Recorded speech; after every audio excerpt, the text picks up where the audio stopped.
grueso fuerte del programa, que es Liderando, una estrategia de futuro para el medio rural asturiano, un proyecto de cooperación de todos los grupos de desarrollo rural de esta región. Y para empezar, tiene la palabra de Juan Antonio Lázaro Menéndez, del Grupo de Desarrollo Rural Bajo Nalón, futuro gerente de READER y coordinador del proyecto.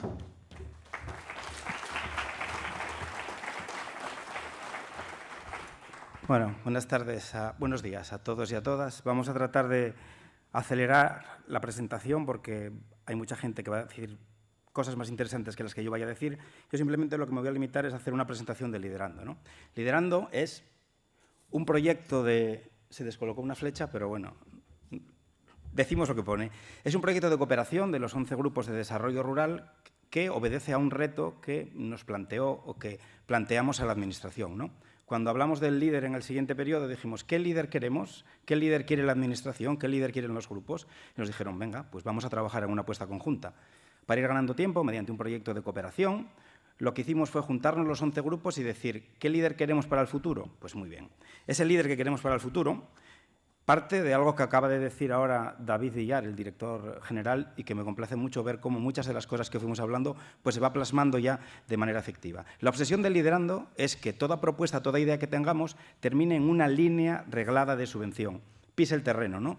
Porque hay dos dimensiones del desarrollo rural, que es la dimensión hierba, barro, terreno, y luego la dimensión parqué y moqueta, ¿no?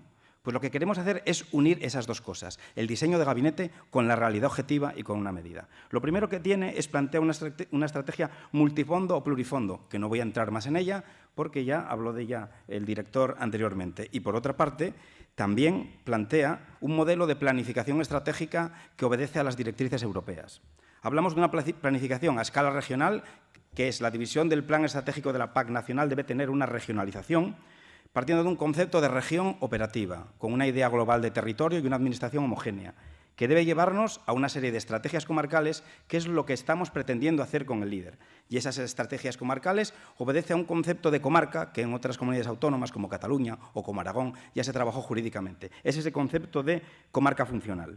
Y, por otra parte, lo analizamos en dos bloques que vamos a ver luego. Sectores productivos, que ya están funcionando en el medio rural asturiano, primer sector, turismo, servicios, etcétera, etcétera, pero luego una serie de sectores de alto interés o sectores en los cuales es muy importante no solamente trabajar o analizar, sino que hay que ser más propositivo.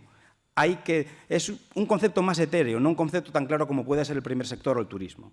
Y por último, repetimos otra vez lo que es muy importante, hay que tener una visión global y holística del territorio.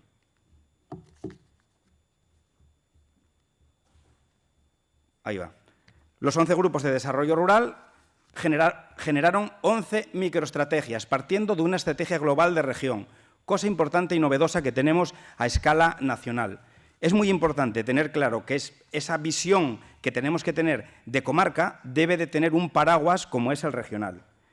Y por último, estos son los bloques en los cuales dividimos Liderando y en los cuales van a hablar ahora los especialistas que fueron contratados por cada uno de los 11 grupos de desarrollo rural para desarrollarlas. Ese primer bloque obedece a esos sectores productivos definidos y el segundo bloque ofrece a esos sectores de interés que requieren un poco más de trabajo. Y sin más, vamos a dar paso al primer ponente porque esto tiene que ir volado todo.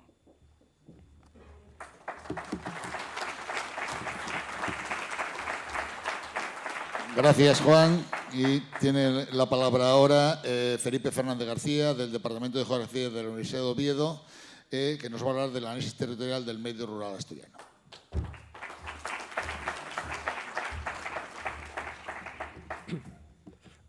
Buenos días, muchas gracias. Seguramente a nadie de los presentes se le escapa el hecho de que una adecuada planificación y gestión del territorio requiere de un conocimiento detallado del mismo. Un conocimiento que se concreta en una parte analítica, el diagnóstico territorial, y que ha de servir de soporte a la parte propositiva que compete a planificadores y gestores. Pues bien, en el marco de este contexto, en este contexto, mejor dicho, a ver cómo va esto, en este contexto se enmarca la encomienda recibida por el Observatorio del Territorio de la Universidad de Oviedo en el marco del proyecto Liderando para la realización de un análisis territorial actualizado del área rural de aplicación del programa Líder en Asturias y la propuesta a partir del mismo de una síntesis de datos básicos de información territorial y socioeconómica. Un análisis que, utilizando un modelo uniforme, fue realizado para cada uno de los 11 grupos que gestionaron un programa líder en el último periodo y un análisis que se cerró con una síntesis de ámbito regional. Para tal fin, se aplicó una metodología propia, testada ya en más de una treintena de documentos de planificación estratégica, que respondía a la siguiente estructura, común para el análisis del territorio de cada uno de los grupos: la definición del ámbito de estudio, el análisis de la estructura territorial, la valoración de los aspectos demográficos, la consideración de la actividad económica y del mercado de trabajo, la revisión de las relaciones urbano-rurales en el contexto del sistema de ciudades, villas y aldeas y, finalmente, los aspectos relativos al asociacionismo y a la participación social.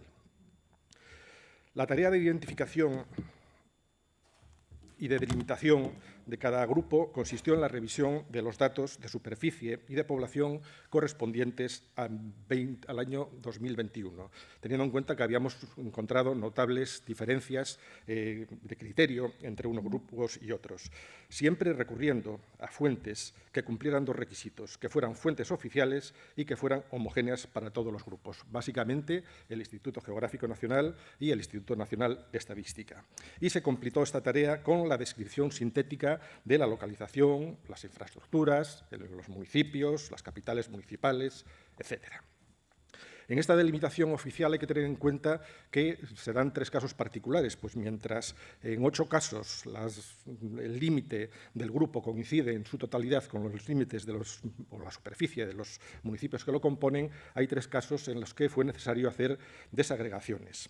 En el caso de la Montaña Central, en el caso del Bajo Nalón o en el caso de la Asociación para el Desarrollo Integrado del Centro de Asturias Periurbano. En el ámbito del medio físico y de los datos medioambientales, además de recoger la información, digamos, menos cambiante, como el relieve, la red hidrográfica o el clima, realmente lo que hemos prestado atención ha sido en los aprovechamientos agrarios y en la vegetación, a partir de un análisis de la información que ofrece el programa Corine Landcover. Y también hemos prestado atención a algo que considerábamos que era importante para los grupos, que es las clases agrológicas. En concreto, 2, la clase 2 referida al laboreo permanente moderado y la clase que se refiere al pastoreo y la silvicultura. Un apartado que se completó con el análisis de las figuras de protección de la naturaleza y con el inventario del patrimonio cultural. En cuanto a los datos demográficos, más allá del clásico análisis de las cifras totales y de la evolución de la población, que también se hizo, se centró la atención en lo que consideramos que eran indicadores demográficos básicos para el medio rural asturiano, en general y para los grupos en particular, sobre todo el envejecimiento y la SES ratio. También se prestó atención a la estructura de la población, realizando el análisis por tramos de edad y por sexo para cada uno de los grupos y comparándolo con la situación que se presentaba en los territorios no incluidos en los grupos. Y, finalmente, se abordó el asunto relativo al poblamiento, identificando en este caso y cartografiando todas las entidades de población y clasificándolas por tamaños, por umbrales, de menos de 10 habitantes, de 10 a 100 y de 100 en adelante. Por lo que concierne a la actividad económica y al mercado de trabajo, la parte analítica se focalizó en identificar los tipos de empleo, su distribución sectorial, la tasa de paro estimada y el paro registrado, la distribución sectorial del mismo y los niveles de productividad. Esto es el valor añadido bruto, la renta familiar disponible, la distribución espacial de los indicadores de mercado de trabajo y, finalmente, la localización y extensión de las áreas industriales dentro del territorio de cada uno de los grupos. En cuanto al sistema de relaciones urbano-rurales, se abordaron tanto las relaciones internas en cada comarca, en cada grupo, las relaciones entre ciudades, caso de existir, villas, aldeas, núcleos, como también las relaciones entre espacios limítrofes y, sobre todo, aquellas que están determinadas por la prestación de determinados servicios, como pueden ser las cabeceras sanitarias, las sedes de las comarcas agrarias, las sedes de los partidos judiciales. Pero también se avanzó más y se fue a la relación existente y constatada de algunos territorios de los grupos con espacios limítrofes a Asturias. En concreto, algunos concejos del oriente, del occidente y del área meridional tienen en su trama de relaciones territoriales y en su estructura de relaciones territoriales relación con el oriente de Galicia, con el norte de Castilla y León, de León en concreto, y con el occidente de Cantabria. Finalmente, el apartado de asociacionismo y participación social se limitó, por razones de tiempo y de acceso a fuentes fidedignas, a la realización de un inventario de colectivos activos y a la identificación, en la medida de lo posible, de prescriptores de opinión. Concluyo. Ya me avisan de que el tiempo se acaba. De una forma extremadamente sintética, se podría establecer... No sé si está aquí. Las conclusiones se podrían establecer en los siguientes términos. Hay una serie de elementos, hemos encontrado una serie de elementos que son recurrentes y que se repiten en todos los grupos. Y al mismo tiempo hemos detectado, aunque parezca una obviedad, que cada grupo presenta singularidades, que por un lado los diferencia del resto, pero que además los dota de unos matices internos a los que habría que prestar especial atención. Consideramos que, siguiendo lo estipulado por los documentos estratégicos de la Unión Europea, como es el caso de la Estrategia Territorial 2030, que recomienda subrayar la dimensión territorial de las actuaciones, a la luz de lo que se extrae del diagnóstico territorial realizado, sería conveniente que en cada caso, ya en la fase propositiva, que no nos compete a nosotros, los grupos desarrollaran estrategias encaminadas al aprovechamiento de los aspectos más favorables y que, al tiempo, respondan a las necesidades específicas de sus territorios. Muchas gracias. Muchas gracias, Felipe, por tu síntesis. Siento que sea así, pero es el tiempo que tenemos. A continuación, tiene la palabra Leda Suárez García, de Vizcares Biosolución, que nos va a hablar del desarrollo de la componente agrícola, ganadera y forestal hacia la integración territorial.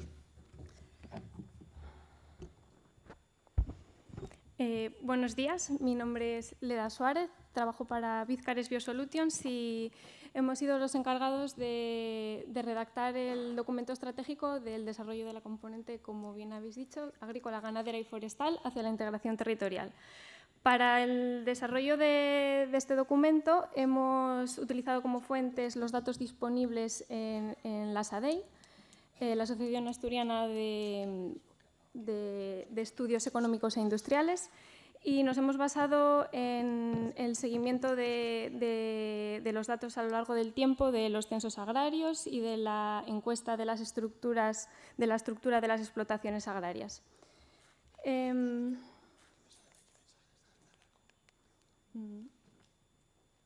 Vale. A modo de introducción, voy a resaltar algunos de los datos más interesantes, son datos que todos conocemos, pero bueno, que caracterizan un poco la situación del sector en nuestra región. En cuanto a las características de las explotaciones, destacar que el 94% de la superficie agraria útil son prados y pastizales, los conocidos como pastos permanentes, que el 30% de las explotaciones tiene una superficie inferior a las 5 hectáreas, con solo el 10% superando las 50 hectáreas. A esto se le añade el problema de la microparcelación. En Asturias, la media del tamaño de la parcela está en 0,7 hectáreas. Además, la edad media de los jefes de explotación está en 56 años. Las explotaciones son generalmente familiares. Del total, solo el 12% de trabajadores en el sector han sido contratados de manera externa a las familias y el 63% de las explotaciones existentes en Asturias tienen como orientación técnica la ganadería. Algunos datos sobre la producción. Pues los cultivos forrajeros concentran el grueso de la producción agrícola en Asturias. En los últimos años, en parte por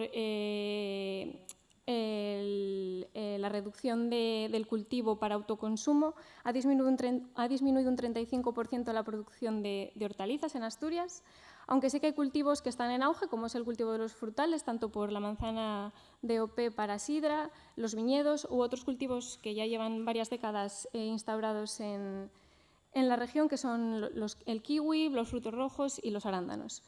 En cuanto a la ganadería, aunque se ve un comportamiento bastante dispar entre las especies, ya que el ganado vacuno se mantiene en las últimas décadas en torno a las 400.000 cabezas y el ganado ovino y porcino ha disminuido notablemente.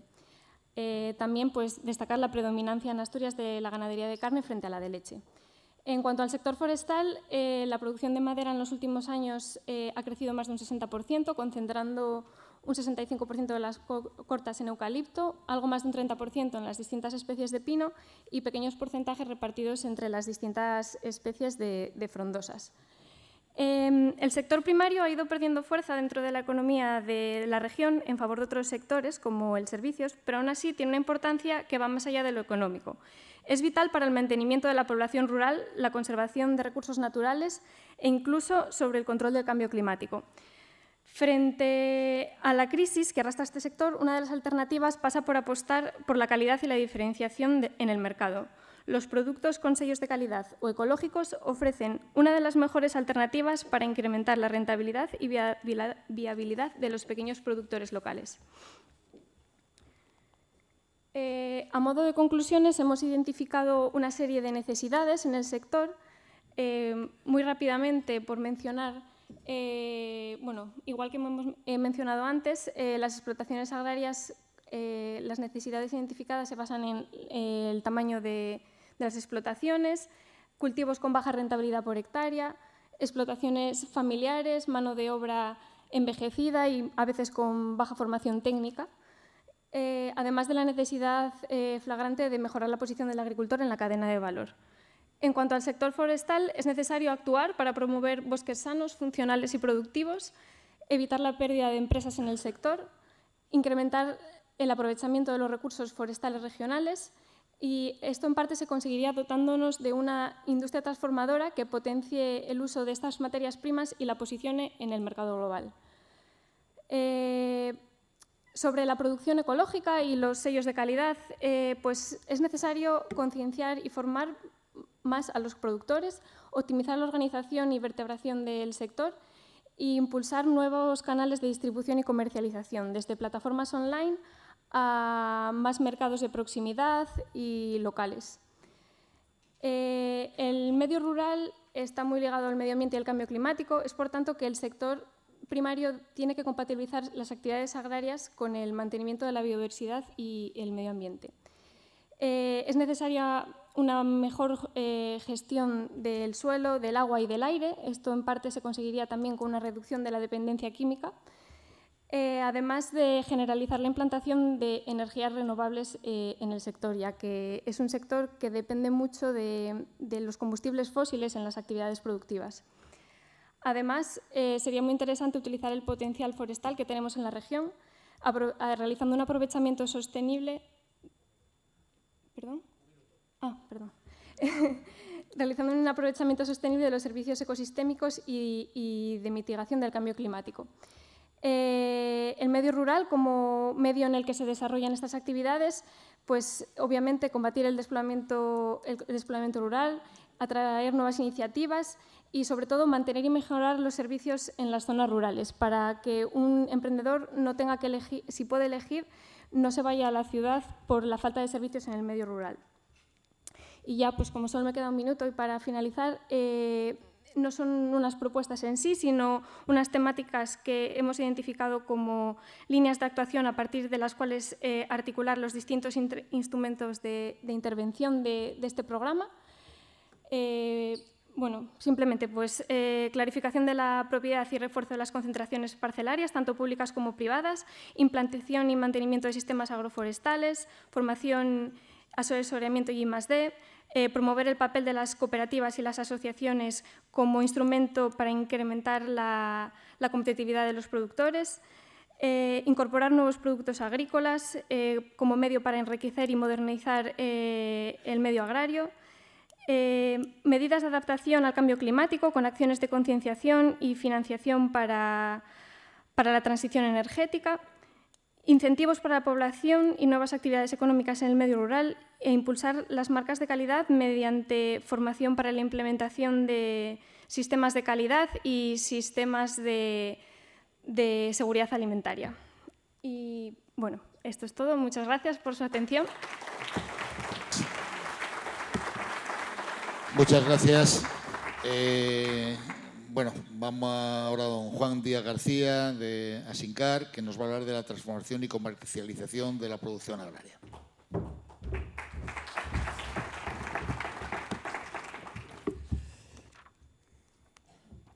Muy bien, pues nada. Buenos días a todos.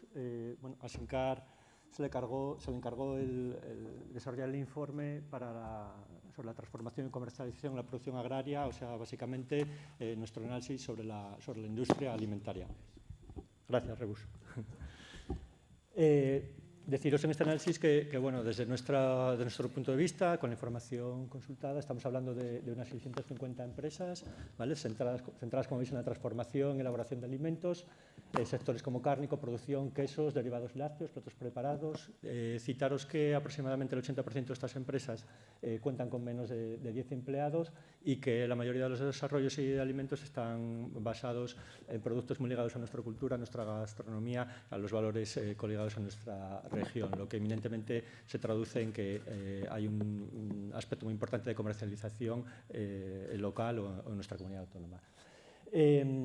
Para hacer el análisis planteamos principalmente el contexto en el que se está moviendo la industria alimentaria, identificados esos 6 ítems de interés, como son bueno, las tendencias que están cambiando como consecuencia del estado de pospandemia, donde el consumidor va buscando pues, otro tipo de actuaciones y otro tipo de toma de decisiones a la hora de consumir, incluyendo, entre otros casos, pues, el valor de la salud como uno de los criterios de compra y de consumo. Y además estamos hablando de un momento en el que estamos en un estado, un contexto bélico, donde el incremento de precios en la materia prima se está trasladando a todos los eslabones de la cadena alimentaria, repercutiendo finalmente en el consumidor final e incorporando el consumidor final la variable precio, ojo, sin pervertir, digamos, los valores de calidad, pero incorporando la variable precio en sus criterios de compra. Por otro lado, la Unión Europea tiene puestas en marcha una serie de estrategias, como son el de la granja a la mesa y el Pacto Verde, que se unen en el criterio de tratar de que Europa logre la neutralidad climática en el año 2050, buscando individuos sanos, sociedades sanas, un planeta sano, lo que se traduce en tratar de reducir el impacto en el medio ambiente de la cadena de producción alimentaria. En relación con esto, aparece la nueva ley de residuos que, de alguna forma, como impacta en el sector es, bueno, en muchos ámbitos, pero uno principal que puede ser el de la potenciación, ¿no?, del concepto de economía circular, y por otro lado el de las limitaciones en el uso de plásticos, lo que abre un reto importante en el ámbito de la conservación de alimentos. También importante para las empresas medio rural la entrada o la aparición de los criterios de flexibilidad en la aplicación del paquete de higiene, lo que va a provocar que, de manera positiva lo digo, que pequeñas empresas, pequeños productores de productos tradicionales con pequeño volumen de venta, se puedan favorecer de una serie de exenciones sobre los criterios de aplicación de esta legislación, que les va a permitir vender de manera directa pequeñas cantidades directamente a consumidor final o incluso a establecimientos locales, lo que abre una oportunidad muy buena para esos pequeños productores en el comercio de proximidad, en el comercio local, en las zonas rurales. Por otro lado, en el ámbito de la I+D+I, estamos trabajando con el contexto de la reciente implantación de una nueva estrategia de especialización inteligente en la que el sector alimentario está promoviendo la aplicación de la biotecnología para el desarrollo de nuevos productos y para garantizar la seguridad alimentaria, la implantación de todos los conceptos de transformación digital, el emprendimiento y la retención de talento como medidas principales dentro de este área. Por lo tanto, los aspectos clave a considerar en el futuro para la industria alimentaria van ligados en parte a eficiencia, productividad, salud y cooperación. Para el desarrollo y la obtención de todas estas conclusiones, lo que hicimos fue un análisis pormenorizado, concretamente de los sectores lácteo, cárnico, bebidas, tostadores de café, platos preparados, transformados de la pesca y otras producciones menores, como son conservas vegetales o miel, y en las que, como el resto de mis compañeros citaban antes, pues examinamos fuentes de información pública, datos estadísticos públicos al alcance de todos. Hemos hecho un filtrado de interpretación y en nuestro informe integramos pues, abundante información objetiva sobre estos sectores. A partir de ahí realizamos un análisis DAFO, gracias Rebus, sobre sostenibilidad, un análisis DAFO donde establecemos 5 pilares de trabajo como son sostenibilidad, comercialización, emprendimiento, innovación y cooperación. Y repito esto siempre desde el punto de vista de asincar. Y a partir de estos 5 pilares hemos establecido una serie de líneas de actuación que hemos cruzado para cada uno de los diferentes grupos de desarrollo rural en función de las particularidades que entendíamos siempre desde nuestro punto de vista que tenían cada una de las comarcas, ¿vale? Por lo tanto, las 2 primeras conclusiones son que efectivamente se ha desarrollado una distribución de las prioridades de líneas de acción para cada uno de los grupos de desarrollo rural, pero obviamente esta distribución pues, tiene que ser revisada, validada y adaptada en cada caso para cada grupo de desarrollo rural, porque el informe lo que arroja no deja de ser una visión desde el otro lado de la barrera, ¿no? Está claro que el foco se debe poner en la sostenibilidad, la comercialización, el emprendimiento, la innovación y la cooperación. Recordar que el binomio alimentación y salud pues, está plenamente implantado, ¿vale? en los criterios de consumo y de compra del consumidor final, pero lo que parece ahora es que es el turno de la sostenibilidad. Turismo e industria alimentaria pues, deben trabajar de la mano para generar sinergias, son líneas que ya venían incorporadas en estrategias anteriores. Los canales de comercialización de proximidad son necesarios, pero pese a que nos parezca paradójico, no podemos olvidar, obviamente, ni el canal online ni la promoción de redes sociales. La marca de garantía de alimentos Desparaíso es una herramienta de promoción de gran valor. Innovar en nuevos desarrollos a partir de producciones locales es un modelo para la diferenciación y las producciones locales deben desarrollarse en paralelo a la aplicación de actuaciones de seguridad alimentaria. Y como propuestas definitivas, pues, el establecimiento de estrategias para financiar los mercados locales y de proximidad, alimentación y turismo, binomio para la comercialización, la incorporación de producciones a marcas de garantía que aporten valor, formación, difusión y ayuda para la aplicación de los criterios de flexibilidad para el emprendimiento. Dentro del ámbito de la innovación, el desarrollo de nuevos productos y formulaciones que ayuden a la diversificación, incluyendo los conceptos de economía circular, la transformación digital en la empresa, las estrategias para la compra conjunta de productos no estratégicos, acabo ya el rebus, la estrategia para la promoción y venta conjunta de productos, la creación de infraestructuras claves de uso común, el desarrollo de líneas innovadoras en cooperación para la solución de problemas comunes y la formación, innovación, comercialización y cooperación. Y nada, muchas gracias a todos por su atención. Muchas gracias, Juan. Lamento ser así, pero es que tenemos un tiempo muy tasado. Ahora le toca el turno a Fernando Méndez Navia, de DEX, que nos va a hablar de la actividad turística. Buenos días a todas y a todos. Bueno, gracias a la Red Asturiana de Desarrollo Rural, al grupo y a los grupos de acción local por haber confiado en nosotros para desarrollar estos estudios. Yo voy a intentar cumplir los tiempos y ir al grano sobre trasladar un poco las conclusiones principales o los elementos que hemos encontrado en el análisis del sector turístico en Asturias, que yo creo que a nadie se le oculta que el sector turístico se ha convertido en uno de los sectores más relevantes en la actividad económica del medio rural. Quizás esa esperanza al sector que pueda sustituir en parte o que vienen a sustituir en parte, aparte de apoyar el desarrollo, sustituir a la actividad agraria en ese declive que estamos experimentando. Este sector, esa consolidación, ese crecimiento no ha sido homogéneo. Hay zonas que se han desarrollado más rápidamente y hay zonas que se han quedado, más atrás en ese proceso de crecimiento de la oferta turística, de la actividad turística. Lo que sí hemos visto, además, es que en los últimos años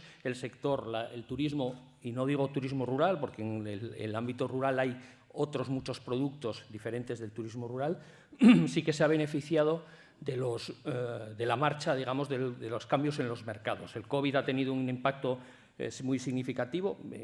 Hemos visto cómo se han comportado justo en esos años de cierre, de restricciones en los desplazamientos, los destinos rurales, y esa evolución favorable hay que ver si se puede consolidar en el futuro. Y sí me interesa destacar desde un primer momento la importancia que ha tenido el líder en el despliegue de la oferta turística en el ámbito rural. Yo creo que ese es un dato muy significativo. Quizás se ha limitado en cierta manera con la consolidación en los últimos años, pero en los primeros años, en los años 90 y en los primeros años de este siglo, el impacto del líder sobre el crecimiento y la mejora de la oferta turística en las zonas rurales ha sido particularmente significativo. Por tanto, nos encontramos ante un escenario de crecimiento y de consolidación, ¿no? Y hay que ver si esa consolidación somos capaces de mantenerla. Y hay tendencias que, por un lado, las favorecen, pero, por el otro lado, las dificultan. La estacionalidad, obviamente, es un factor a tener en cuenta siempre en la planificación turística. Al final, turismo es consustancialmente estacional o mayoritariamente estacional y el esfuerzo que hay que hacer por alargar esas temporadas yo creo que es uno de los retos más relevantes que tenemos en nuestros territorios. Hay cambios en los modelos y esos cambios en los modelos están planteando riesgos, yo creo que relevantes, quizás no en todas las zonas, pero sí en muchas de ellas.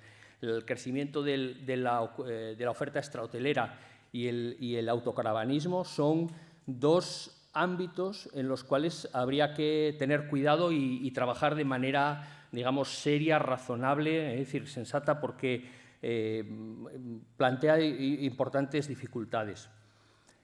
Tenemos una dependencia del sector del mercado nacional. Nuestros turistas fundamentalmente vienen de España, aunque afortunadamente en los últimos años estamos viendo un crecimiento de la llegada de visitantes extranjeros y yo creo que ahí es un trabajo muy importante de consolidación. Desde una perspectiva de Destino Asturias hay que tener cuidado también con la fragmentación territorial. Asturias es la marca que podemos vender hacia el exterior, pero también reforzar las personalidades de las comarcas para intentar diversificar, distribuir territorialmente la demanda. Tenemos un reto muy importante que es el capital humano. La despoblación, la crisis demográfica incide también sobre el sector turístico, tanto desde el punto de vista del emprendimiento, de la dificultad para generar actividad, pero sobre todo también en relación con el empleo. Nuestras empresas turísticas están encontrando dificultades para encontrar trabajadores y esa es digamos, una situación que tiene difícil solución, claramente, pero sobre la cual habrá que trabajar. Y termino con el desequilibrio territorial porque creo que ese es otro de los grandes retos que tenemos. Y desde ese punto de vista, creo que el principal mensaje de cara al próximo periodo del líder debería ser muy selectivos con el apoyo al sector turístico. No se trata de decrecer el esfuerzo, porque es un sector con un potencial de crecimiento todavía muy importante, pero sí ser muy cuidadoso con la concentración de las ayudas y realmente apoyar más intensamente a aquellos proyectos que necesitan más apoyo porque dan más valor al territorio. Y yo creo que ese es un mensaje muy, muy importante. Dentro de eso, no es lo mismo la promoción de unos apartamentos que la creación de un hotel en un territorio. Yo creo que hay que intensificar esas propuestas.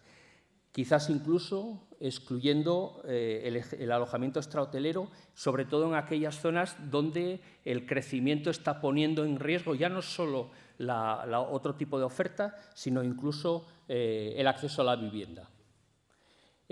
A partir de ahí hay una serie de líneas de trabajo que los grupos ya están desarrollando y que probablemente hay que continuar. La creación de producto turístico, y ahí la cooperación es un ámbito interesante. Y diría que la formación de capital humano, tanto de empresarios como de trabajadores, es otro de los ámbitos donde hay que actuar intensamente. Muchas gracias.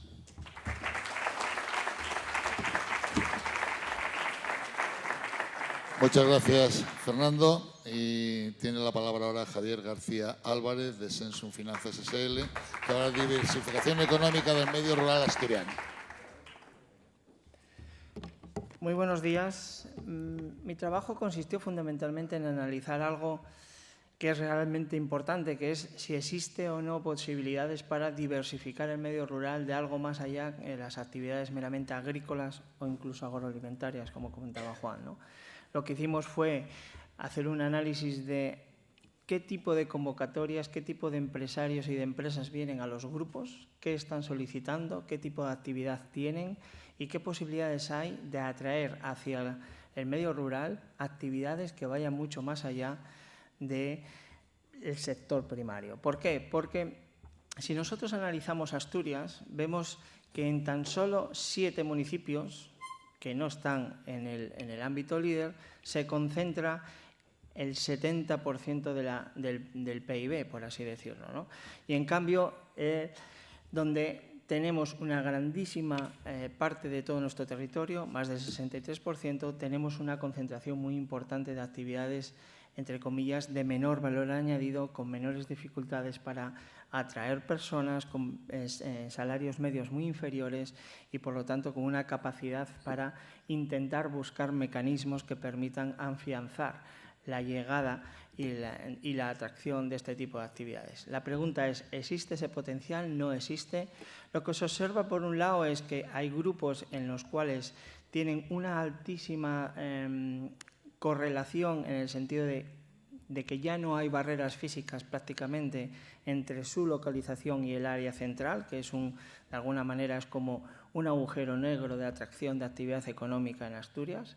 Y, por lo tanto, hay grupos y hay áreas en las cuales, aunque sean líder, ya están empezando a captar servicios industriales y servicios de alto valor añadido, ¿no?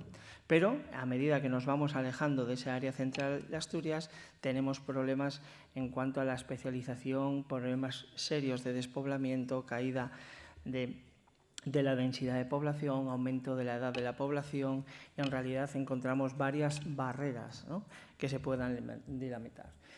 Cuando vamos a ese tipo de territorios y analizamos qué tipo de empresas son las que podrían llegar a los grupos y qué tipo de empresas podrían optar a las ayudas, vemos que son empresas muy pequeñas, de servicios, con muy poca capacidad de crecer, y por lo tanto que existe un margen importante para intentar trabajar en líneas que nos permitan atraer servicios muchísimo más avanzados, que se puedan digitalizar, es decir, la digitalización rompe las barreras para poder trabajar en territorios que pueden estar muy bien conectados, tanto física como digitalmente.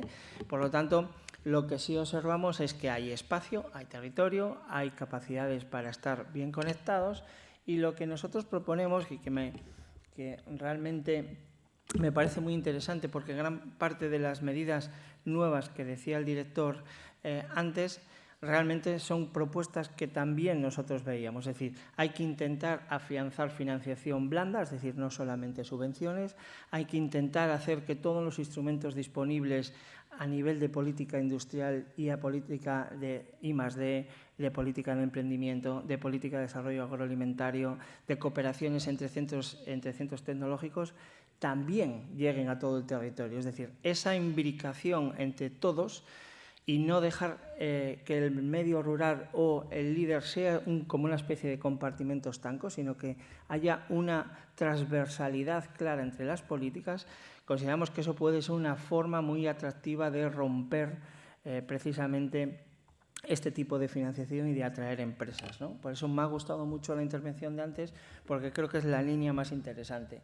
¿Qué ocurre? Que nosotros encontramos también lo que decía antes Fernando, hay muchas debilidades a nivel formativo, no solamente a nivel de empresa y de capacidades, por lo tanto hay que hacer un análisis muy potente de qué posibilidades y de qué formación pueden depender empresas no agrarias o diversificación, hacer un plan específico. Además creo que es muy importante empezar a colocar el medio rural como un punto neurálgico donde discutir la posibilidad de atraer actividad económica, porque ahora mismo se abren posibilidades realmente potentes en el ámbito verde, de economía circular, donde lo ecológico y lo sostenible es realmente potente. Además, creemos que puede ser muy importante empezar a trabajar en actividades de cooperación y de integración entre grandes y pequeñas empresas, entre centros tecnológicos y empresas, y en realmente divulgar. En definitiva, lo que observamos es que existe un déficit todavía muy importante, sobre todo a medida que nos alejamos del área central de Asturias, pero a partir de ahí nosotros podemos intentar trabajar fuertemente en atraer empresas, porque Asturias tiene, a nivel de su medio rural, capacidades para ello. Muchas gracias.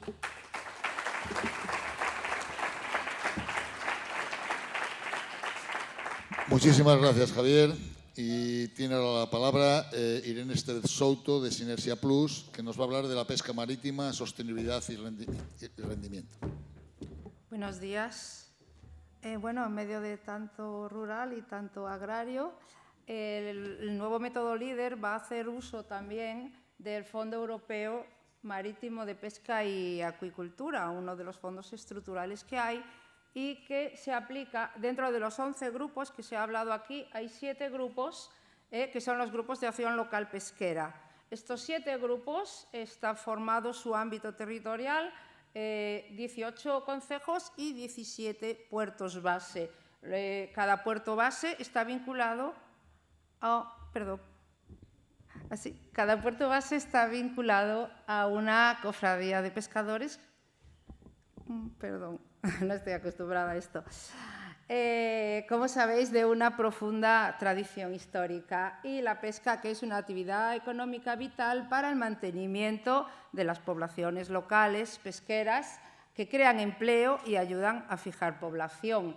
Este estudio se ha hecho el análisis territorial por parte de Sinergia Plus Consultora de cada comarca, el diagnóstico basado en un análisis DAFO, de ahí han salido un estudio de necesidades y una serie de propuestas que en la última diapositiva de propuestas de intervención se comentan como conclusiones, ¿no? Se ha hecho la evolución de la flota. Tenemos una flota estable desde el año 2020.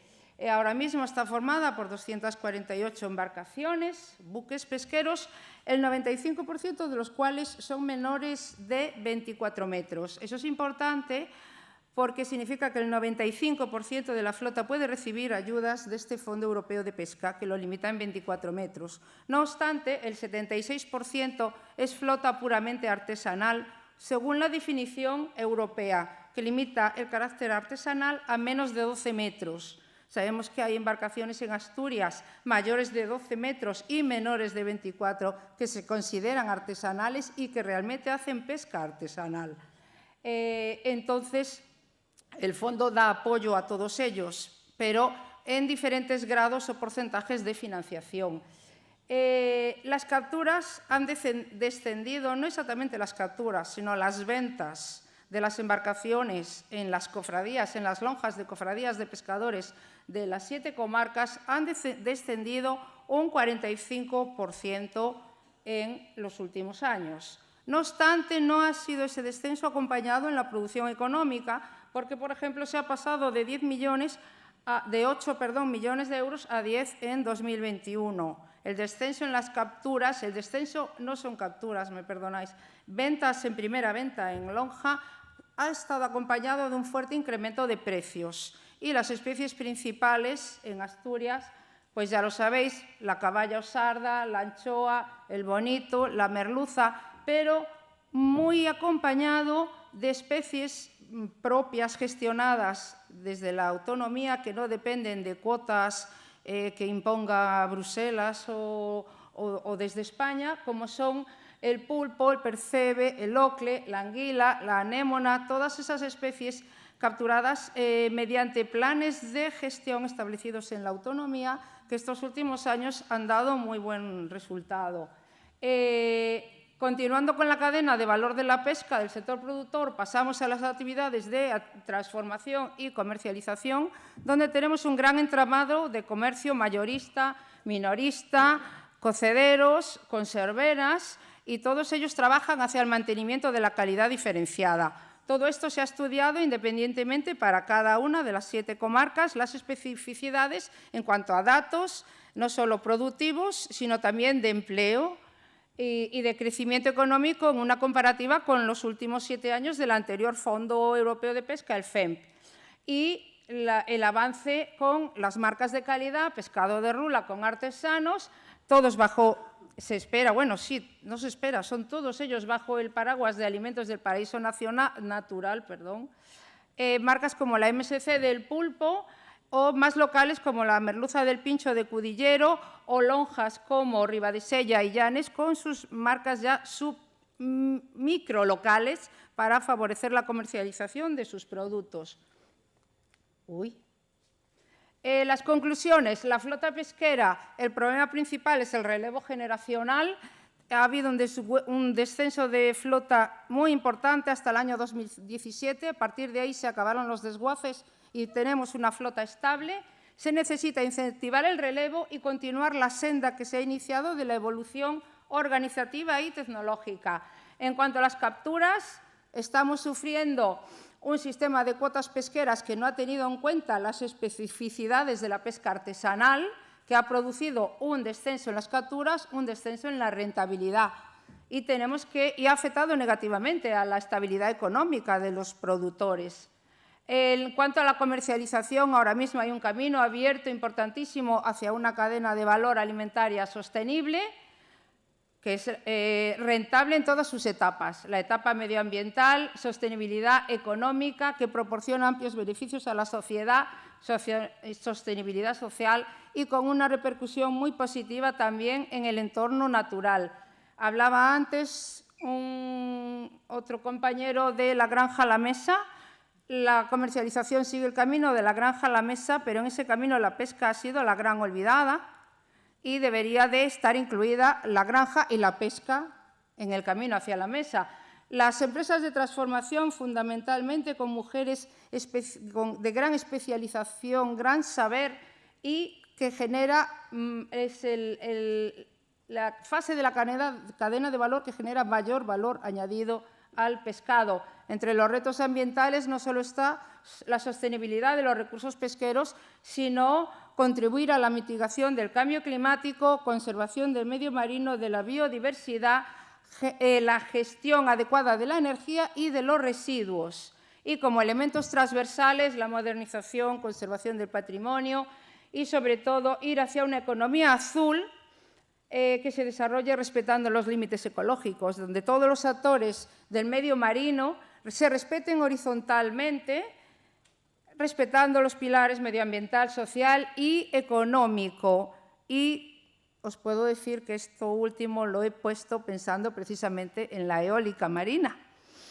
Y lo digo así directamente. Y ya me pasé de diapositiva. Todo esto, las conclusiones son 8 líneas de actuación. Se ha desarrollado una batería de 45 medidas englobadas dentro de cada una de estas líneas.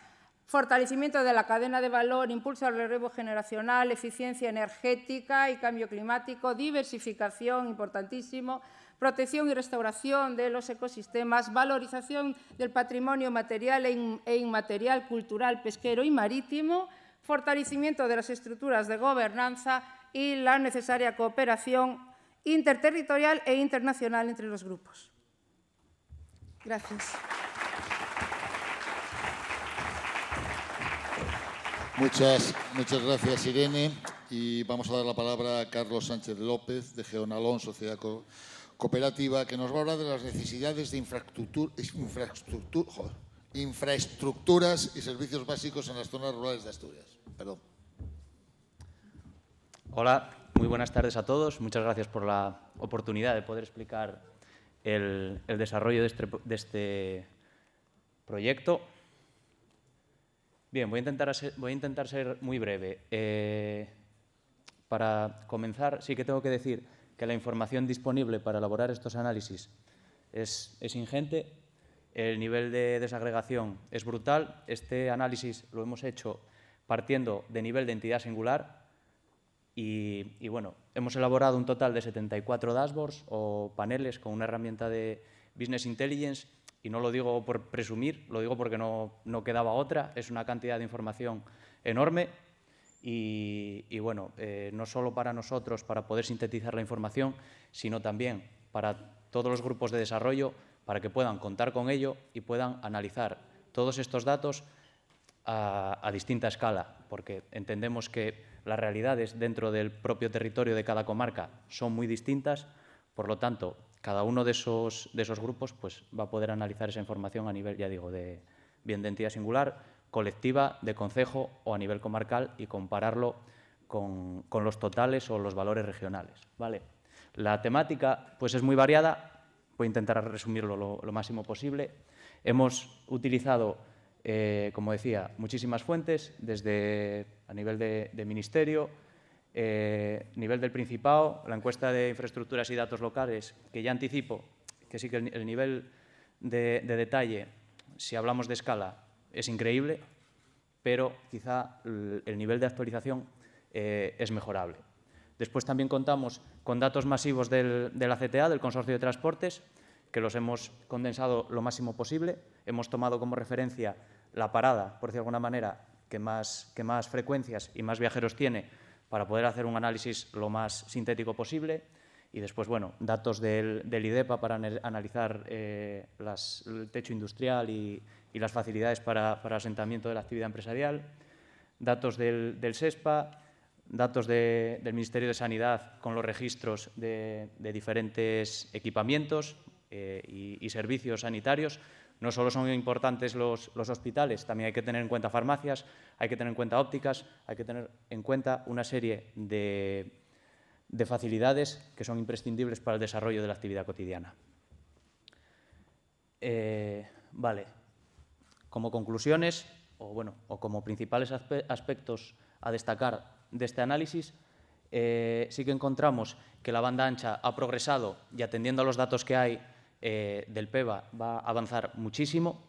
Si los datos se cumplen, que creo que es algo que hay que vigilar, las conexiones no van a ser una excusa para emprender en el medio rural, eso que quede bastante claro. Después, el estado de las carreteras. Lo bueno de la encuesta de infraestructuras y equipamientos locales es que también da información sobre la gestión, y sí que encontramos, y es algo que cae bastante de sentido común, no hace falta que lo digan los datos, en concejos rurales de gran tamaño que tienen un alto porcentaje de vías gestionadas por ellos mismos, pues el estado de las carreteras es un poco peor. Entonces, bueno, es algo que creo que todos ya tenemos presente. En cuanto al transporte público, a mayor tamaño de la entidad singular, lógicamente, mayor frecuencia, las más beneficiadas, las villas. Hay que plantearse si es suficiente. Aquí casi lo quiero casar con la sanidad, porque, bueno, para la sanidad sí que hicimos un mapa de tiempos de todas las entidades singulares, el tiempo que lleva llegar al hospital de referencia, porque tenemos en cuenta, bueno, no solo por las emergencias, sino por la cantidad de consultas que puede haber a especialistas por parte de una persona al mes, y más personas mayores en el medio rural. Entonces, quizá ya en el apartado de propuestas iría un poco mejor, pero no todo, quizá no todo se puede resolver con tren y autobús. Hay muchísimas entidades pequeñas en un territorio muy disperso. Puede que haya que ver otras soluciones. No sé, en Euskadi, digamos que en la tarjeta que conocemos nosotros como la CTA, también pueden incluir una parte de los taxis, porque no siempre hay una conexión fácil a esas paradas, o las frecuencias son mínimas y resulta imposible llegar a cualquier compromiso, o para movimientos pendulares normales de la población, como puede ser un pueblo más pequeño, ir a la villa y llevar a los niños, por ejemplo, a una actividad concreta o desarrollar cualquier tipo de actividad es muy complicado y difícilmente resoluble con autobuses o con trenes. Sí que encontramos, por ejemplo, de cara a la gestión de los suministros, por ejemplo, el agua, que proporcionalmente, y se ve en todas las comarcas, que la gestión pública suele implicar mejor estado de la infraestructura. Los residuos, bueno, el saneamiento mejorable. Lógicamente, el territorio va un poco en consonancia con el transporte. El territorio es muy grande y es difícil dar una cobertura de saneamiento óptima para todos los núcleos. Más cuestiones, por ejemplo, el techo industrial, que el techo industrial no deja de ser la oferta que hace la Administración de naves, parcelas, oficinas para el emprendimiento, pues es bastante escasa, está bastante concentrada. Entonces, es uno de los aspectos que resaltaría de este estudio. Quizá facilitar y, sobre todo, promocionar esos centros de empresa para el desarrollo de nuevas actividades en el medio rural. Y respecto a los datos e información, que quiero acabar con ello, y ya lo comentaba desde un principio, hay muchos datos muy abundantes, pero quizá en algunos aspectos falte actualización, falte pues, información más actualizada y precisa para poder llegar a unas conclusiones óptimas. Por eso también lo que comentaba al principio, que hemos dado la oportunidad a cada una de las comarcas de contar con el dashboard para que puedan analizar los datos concretos que hay sobre las distintas infraestructuras y puedan no solo llegar a mejores conclusiones porque conocen el territorio mejor que nosotros, sino incluso poder detectar posibles errores en la captación de datos. Y hasta aquí. Muchas gracias. Muchísimas gracias.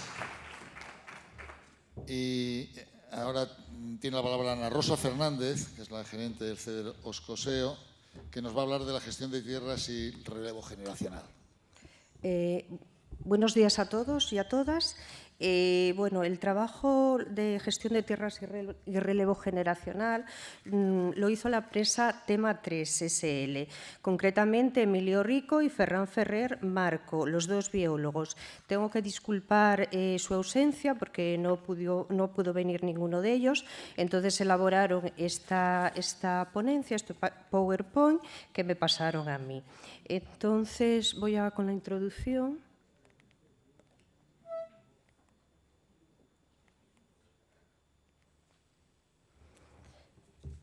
Bueno, es un poco largo, voy a resumirlo un poco. Introducción.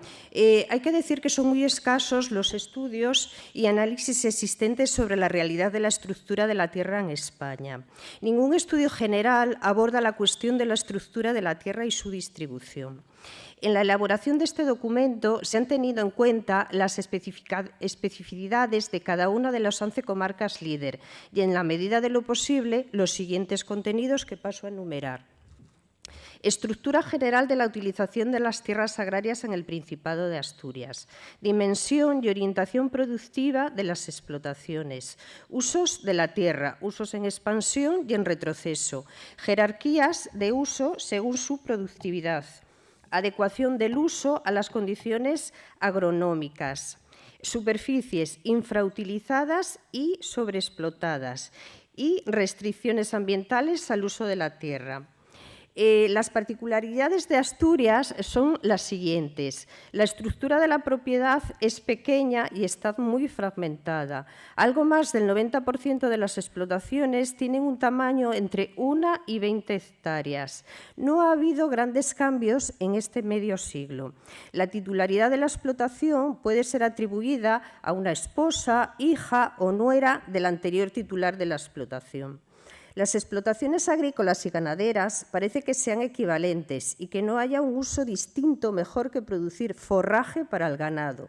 Así, la horticultura y la fruticultura han quedado relegadas al autoabastecimiento y cada vez en menor grado. La atención está centrada en la ganadería estabulada y de producción láctea vacuna. Así, se habla de explotaciones agrícolas y sus problemas cuando se está hablando exclusivamente de explotaciones ganaderas.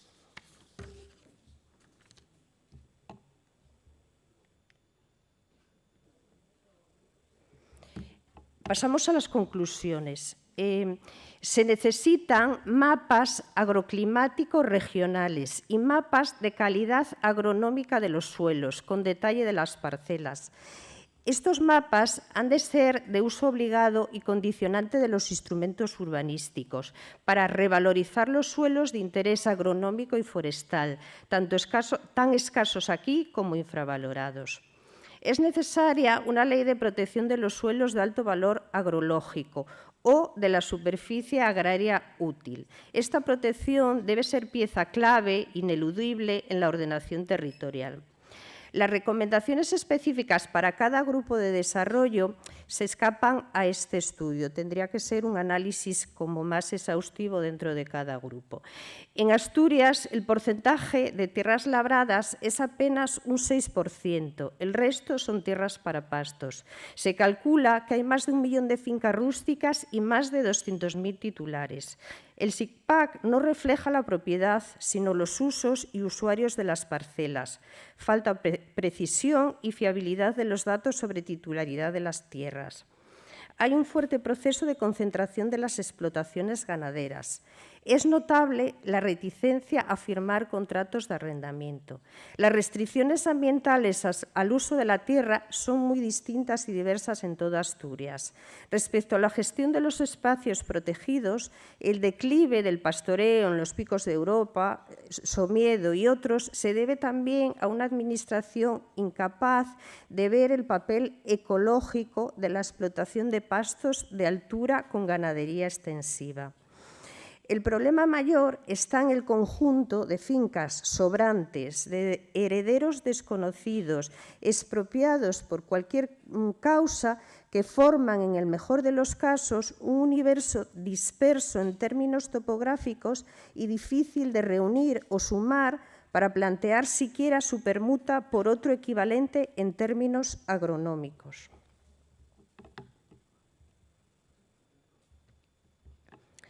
Y finalmente paso a las propuestas.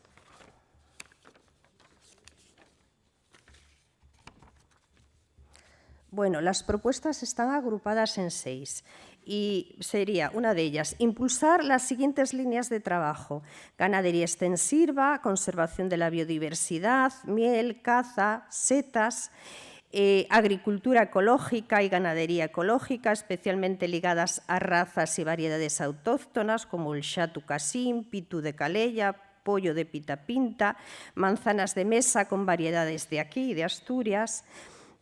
Impulsar los mercados de grado, Cangas de Onís y, por extensión, las plazas de Oviedo, Gijón, Avilés, Pola de Siero, Langreo y Mieres, e incentivar en ellos la venta de productos locales y el consumo de proximidad. También extender la estrategia a las villas de capitales de concejo de una cierta entidad, Ribadesella, Llanes, Luarca, Navia, etc. Otra propuesta sería revalorizar los productos ligados a los espacios naturales protegidos, como la miel, la savia de abedul, los productos derivados de la ganadería, dígase cecina, chosco, el cabrito y cordero de picos de Europa, cordero uxaldo. Cuarta propuesta, aprovechar al amparo de las previsiones de cambio climático las expectativas que mejoran las opciones de nuestra región para cultivos como el aguacate, ciertos cítricos, el cáñamo, el lúpulo y otros. Revalorizar productos ya acreditados como la fava, el vino, el kiwi, el arándano, el manzano de sidra, la escanda. Y, por último, potenciar los productos que no alcanzan ese reconocimiento, como puede ser la fresa de temporada, la frambuesa, la mora, guisantes, negrito, rúcula, canónigos, espárragos verdes, frutos secos como castañas, avellanas y nueces. Gracias.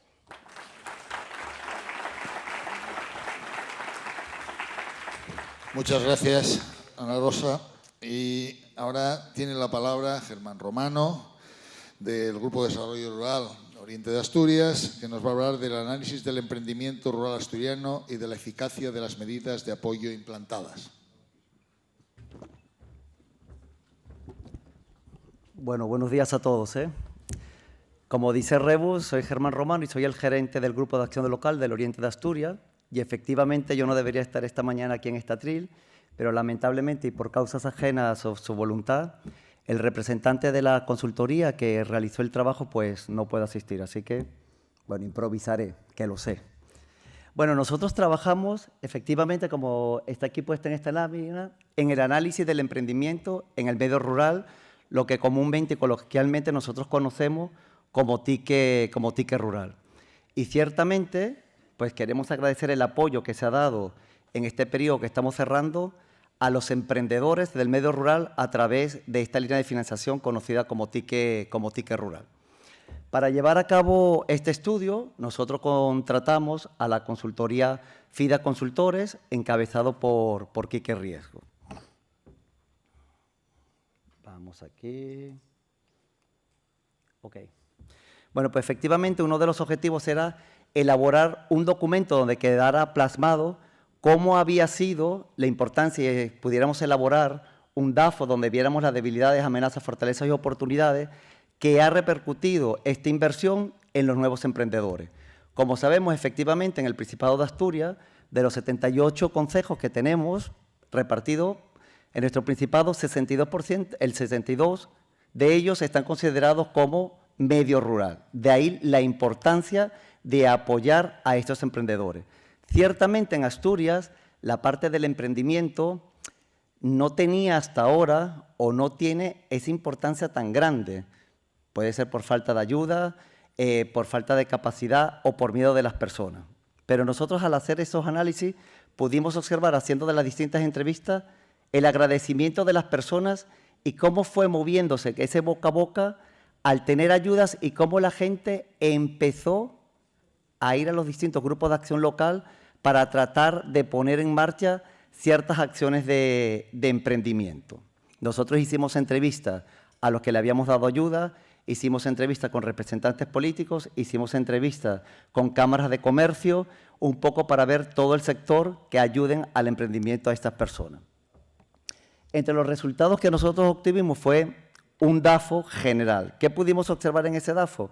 Que efectivamente hay unas debilidades entre las que podemos mencionar que cuando se nos presentan los proyectos, la parte del análisis para hacer esos planes de empresa están muy débiles. Hay una fortaleza porque efectivamente existe gente con ganas de emprender y como muchas ayudas interesantes. Oportunidades las hay porque es un territorio donde hay muchas cosas para poder llevar a cabo.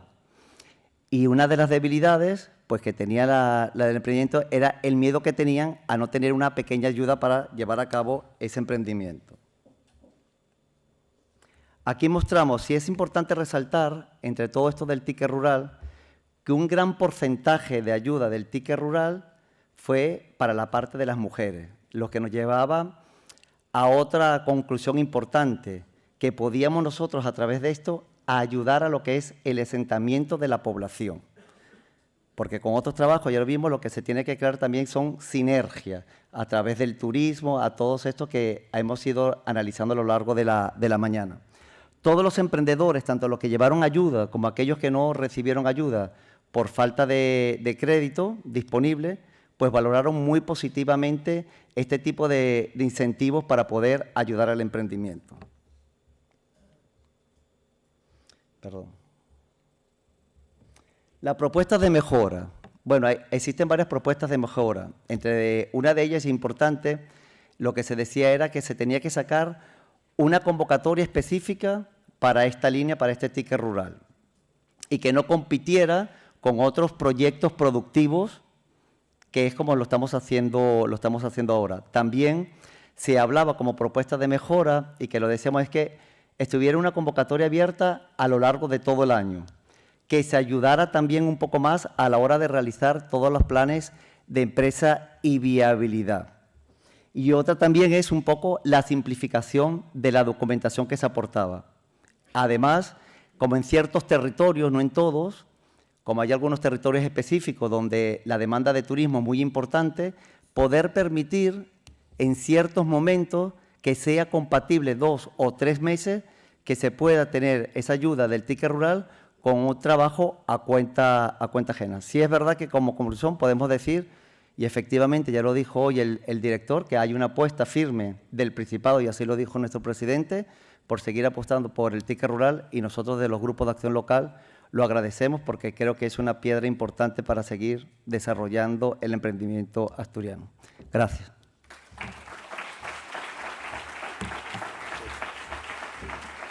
Gracias, Germán. Bien, y ahora tiene la palabra Sonia Sánchez Carvajal, compañera nuestra en READER, que fue la autora del estudio La incorporación de la perspectiva de género en los proyectos desarrollados dentro de los fondos LEADER. Sonia. Gracias, Rebus. ¿Qué tal? Buenos días. El año pasado, el Instituto Asturiano de la Mujer le encargó a la Red Asturiana de Desarrollo Rural la redacción de un estudio con este título tan amigable que se llama La incorporación de la perspectiva de género en los proyectos LEADER. El estudio lo podéis consultar, lo podéis descargar desde la web del Instituto Asturiano de la Mujer. Tiene, tiene unas 200 páginas y voy a tratar de resumirlo en menos de 7 minutos como buenamente pueda. No me han explicado cómo funciona esto, pero entiendo que como todos, ¿no? Ah, mira, me lo pasan. ¿Cuál es la metodología? ¿Cómo hicimos esto? Dividimos el estudio en 3 partes fundamentales. La primera fue la de investigación. Analizamos básicamente todo lo que se había hecho al respecto, tanto en España como en la Unión Europea. Estudios similares, investigaciones, cosas que nos podían parecer relevantes. La segunda parte tuvo una metodología más participativa. Tuvo que ver con la investigación de campo. Para eso entrevistamos a todas las personas que ostentan la gerencia en los 11 territorios líder y entrevistamos a 22 mujeres que habían sido perceptoras también de los fondos, 2 por cada uno de los territorios. También entrevistamos a personas que nos parecían relevantes, como la jefa de Servicio de Desarrollo Rural, algunas alcaldesas y otras personas que, bueno, que tienen bastante conocimiento y, sobre todo, experiencia sobre el tema.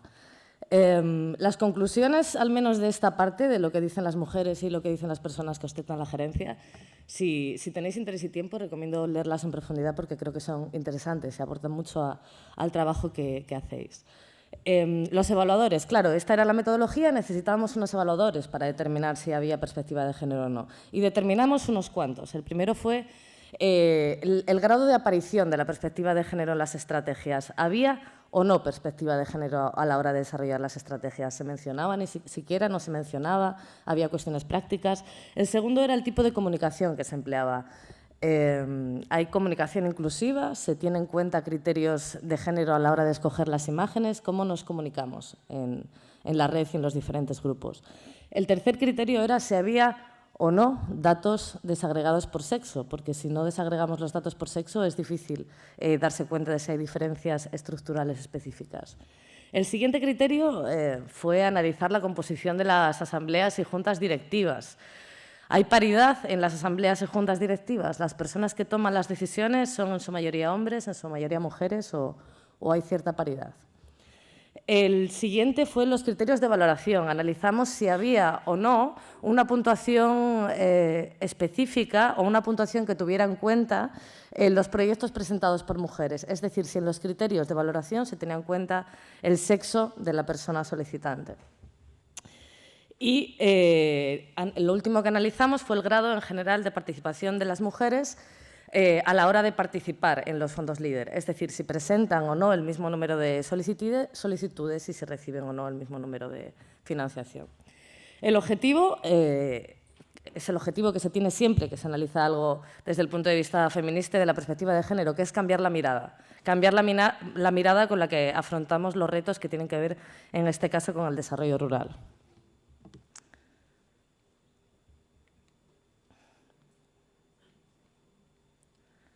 Vale. Capítulo 3. Lo primero, como empieza el estudio, es hablando de las mujeres rurales.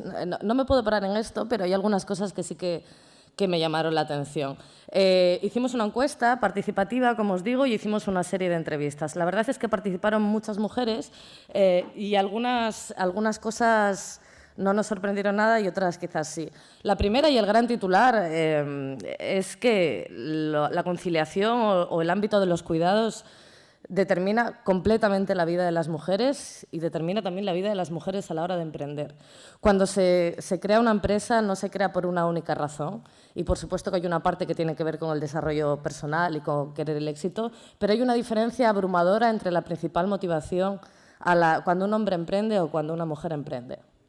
Digamos que si lo quisiéramos reducir a un titular, podríamos decir que los hombres emprenden para tener éxito y las mujeres para poder conciliar. La carga de los cuidados está prácticamente en exclusiva bajo la espalda de las mujeres y la carga de las tareas del hogar también, y esto salía cuando veíamos la encuesta. Y la carga de los cuidados no se reduce únicamente a los menores a tu cargo, sino también a los mayores a tu cargo, también a las madres y los padres. Y esta realidad es incuestionable, o sea, prácticamente todas las mujeres estaban de acuerdo en eso y de hecho eso incluso determina los targets, o sea, los perfiles de las mujeres que emprenden. Hay 2 perfiles muy claros. Uno es mujeres jóvenes con hijos o hijas a su cargo y otra es mujeres a partir de 50 años cuyos hijos o hijas ya son mayores y pueden dedicarse a emprender y además no pueden volver a incorporarse al mercado laboral porque llevan 10 años cuidando. La falta de posibilidades de acceder a un empleo en el mundo rural también es uno de los principales motivos por los que las mujeres emprenden. Yo quería dar un discurso optimista, pero esto es lo que dice. Una cosa respecto a lo que ellas opinan de vivir en la zona rural, más allá de los lugares comunes, ¿no? Como que faltan infraestructuras o faltan servicios, una cosa que me llamó la atención es que las mujeres emprendedoras de la zona rural reclaman ocio, reclaman espacios de socialización, reclaman pasárselo bien, reclaman poder dejar a los críos o a sus padres y madres o a las personas a su cargo un rato y poder ir a hacer lo que sea que tenga que ver con el ocio. Las mujeres rurales reclaman ocio y esto poco se cuenta. Respecto a su relación con los fondos LEADER, critican el exceso de burocratización que tienen y la rigidez. Y esto, las personas que ostentan la gerencia también están de acuerdo con ello. O sea, no hay una diferencia o no hay una separación entre las personas que ostentan la gerencia y las mujeres rurales. O sea, sí que hay una relación, sí que se conocen y sí que están de acuerdo en realidad en las conclusiones. Lo que pasa es que estos criterios vienen marcados, impuestos la mayor parte de, siempre por Europa, con lo cual la capacidad de las personas que trabajan en los territorios locales de cambiarlo es poca, el margen de actuación es pequeño. Y la buena noticia, por terminar este capítulo de una manera alegre, es que ninguna quiere irse. A pesar de las dificultades, todas dicen que la calidad de vida que tienen y la relación que tienen con el entorno es tan bueno que no quieren irse, que se niegan a irse y que van a luchar por quedarse. El capítulo 4, la parte que tiene que ver con la estructura de la red, es decir, estamos viendo pues, estas mujeres cómo son y ahora vamos a ver quiénes son las personas que toman las decisiones, ¿no? De cómo se reparten estos fondos. Asturias es muy diversa, lo que significa que las respuestas entre uno y otros grupos son muy diversas. Insisto, si queréis verlo pormenorizado por territorio, podéis descargar el estudio y os voy a dar unas conclusiones generales. Lo que es la Asamblea Junta Directiva, que sabéis que es lo mismo de la red, no cumple la paridad. El 66% son hombres y el 34% son mujeres.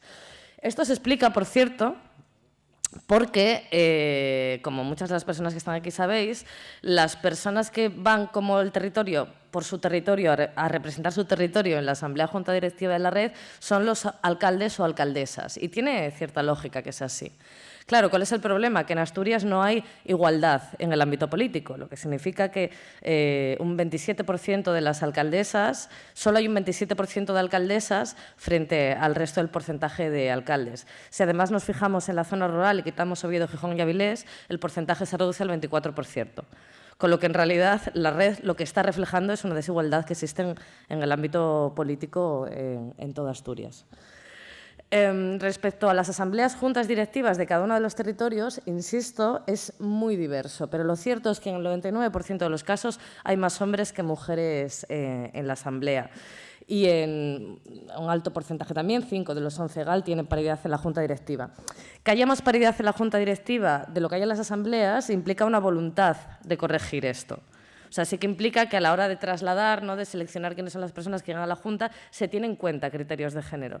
Pero sí que es cierto que la desigualdad es tan alta desde el punto de partida que es difícil corregirlo.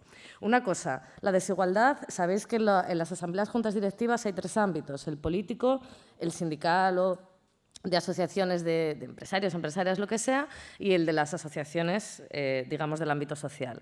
En el ámbito social sí hay cierta paridad en el número de hombres y mujeres, pero eso no significa que no haya diferencias por género. Por ejemplo, no hay ni una sola mujer representada, me dice Rebus que 2 minutos. ¿1 minuto? Vale, voy a ir súper rápido. Entonces, no hay mujeres en estos ámbitos, está todo dividido. En general hay una desigualdad brutal en todos los ámbitos y no hay datos desagregados por género, como decíamos antes. Las solicitudes de mujeres están aumentando, pero siguen siendo menores que los de los hombres. Y la buena noticia es que luego esto se corrige a la hora de dar los proyectos, porque los proyectos presentados por mujeres son mejores. Lo que implica que al final el 52% de los proyectos presentados por mujeres implican financiación, a pesar de todo el drama que os estoy contando. Y, por cierto, la medida estrella es el ticket rural. El ticket rural es, sin lugar a dudas, la medida que más está beneficiando el emprendimiento femenino.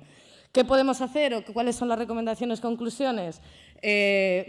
Poner más dinero, al final todo esto si no pones más dinero no sirve para nada. Inclusión de la perspectiva de género, ahora se desarrollan las nuevas estrategias, y tienen que incorporarse todo lo que no se ha incorporado hasta ahora y que no ha sido tenido en cuenta. Cambiar la manera en la que nos comunicamos, el lenguaje inclusivo lleva ya un montón de años y sin embargo parece que no acaba de calar, todo está comunicado en masculino en todas partes, en todas las fotos, en todos los sitios. Recoger datos desagregados, y esto es una petición también de todas las personas que ostentan la gerencia. Si no hay datos desagregados es muy difícil el análisis. Buscar en la medida de lo posible, con las limitaciones que hay, la paridad en la composición de las asambleas y juntas directivas. Incorporar la perspectiva de género en los criterios de valoración. Esto, por cierto, se va a hacer. Se ha encontrado la manera de salvar los escollos que colocó Europa. Incorporar la perspectiva de género en la concesión de financiación a asociaciones y entidades locales.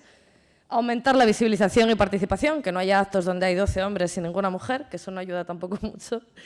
Y que haya sobre todo un itinerario formativo a todas las personas que están trabajando en la red y en general en el mundo, en perspectiva de género, para ser capaz de hacer estos análisis sin que venga una chapa a escribir 200 páginas contándolo. Muchas gracias. Muchas gracias, Sonia. Bien, vamos a continuar y ahora tiene la palabra de nuevo Fernando Méndez Navia, de DES, que nos va a hablar de las oportunidades y desafíos para los nuevos pobladores de los espacios rurales. Fernando. Gracias, Rebus. Como me toca el último, pues nada, agradecerte todos estos años de dedicación a la red y toda la colaboración que hemos tenido. Muchas gracias por tu apoyo y tu amistad.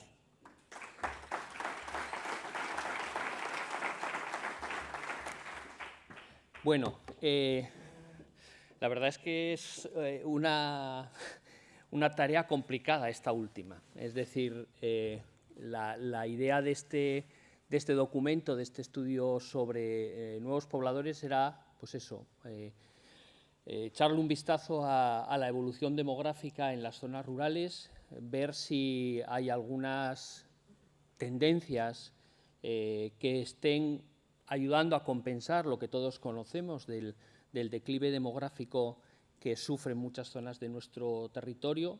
En general, Asturias en su conjunto está sufriendo ese descenso demográfico y los elementos que lo acompañan de envejecimiento.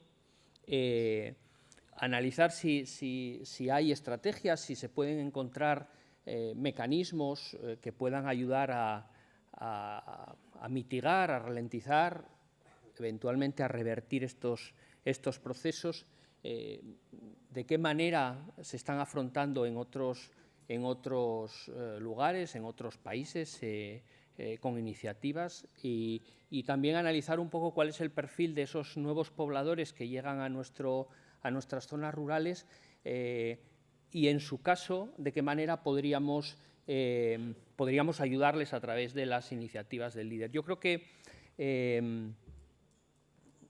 bueno, lo principal que tenemos que ver es que, lo comentó Javier, el medio rural de Asturias no es igual, evidentemente, y lo hemos visto también en el turismo, lo hemos visto en la actividad agraria, en el conjunto de análisis que se han realizado.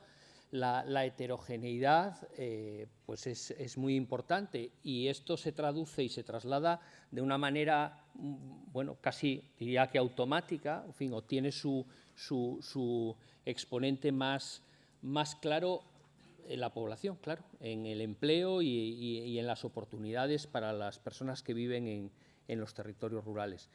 Y lo que vemos, y hemos hecho un análisis a nivel parroquial, es decir, hemos analizado toda la evolución de las parroquias rurales, todas las parroquias de Asturias, obviamente mirando específicamente la evolución en las parroquias rurales, y en los mapas, en cuanto los coloreas y los GIS que el sistema de información geográfica que comentaba antes Carlos, pues nos da esa oportunidad, ¿no? y nos permite ver con mucha claridad dónde están, bueno, pues Javier decía los agujeros negros, el agujero negro del área central de Asturias que atrae actividad, pues aquí en este caso no sé si rojo podemos decirlo, de alarma, ¿no? De alerta y realmente pues una situación que es muy complicada de abordar, y yo creo que hay que ser realistas y no se puede esconder, digamos,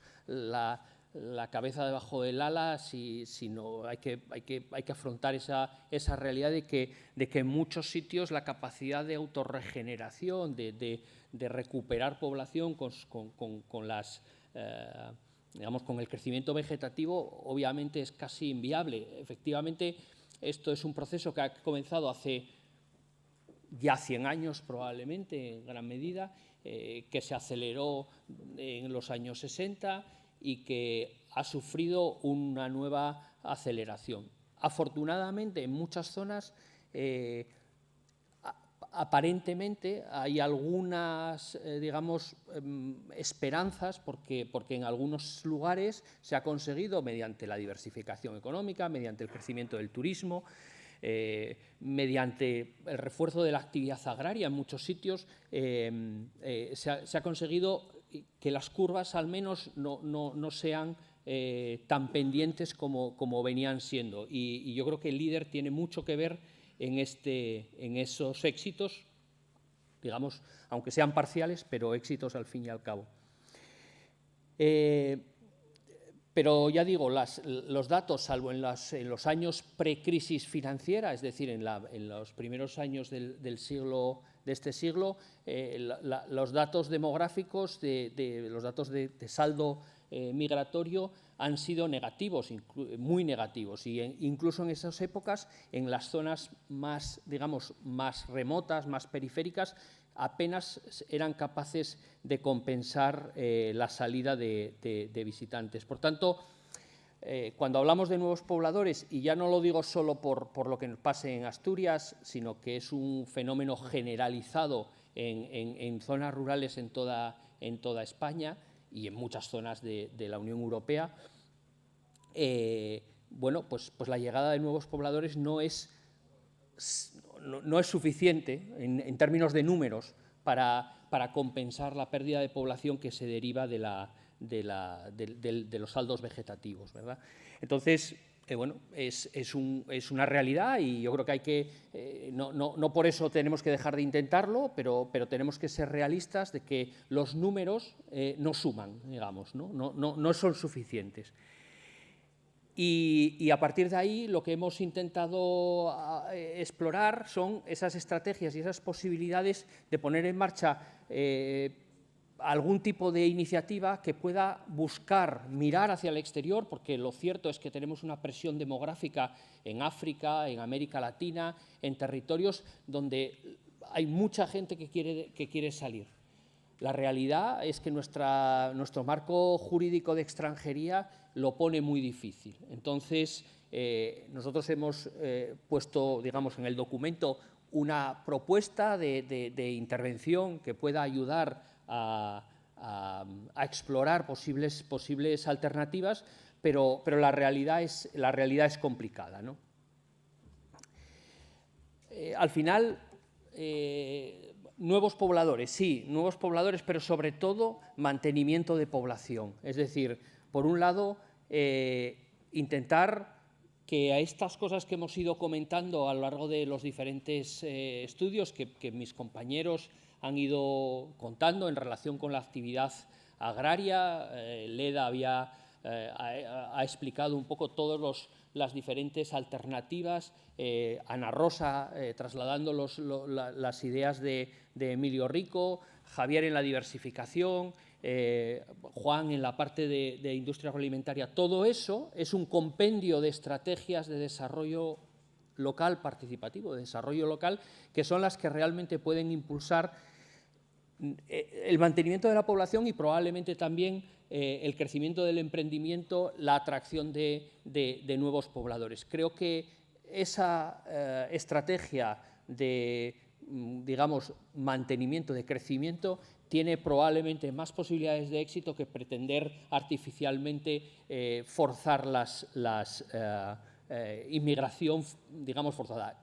La inmigración se producirá cuando creemos las condiciones para la actividad económica, cuando existan oportunidades de empleo y, sobre todo, cuando pongamos en valor la calidad de vida que ofrecen las zonas rurales. Y ahí creo que también, entre otras cosas, hay que mejorar la comunicación. El esfuerzo que se ha hecho en comunicación, como esta campaña de Soy Rural u otras campañas que se están desarrollando desde la red, son muy importantes para mantener eso que poco a poco se ha ido consiguiendo, prestigiar al medio rural, prestigiar la actividad agraria, explicar a la gente que actividad agraria no significa actividad de poco valor añadido.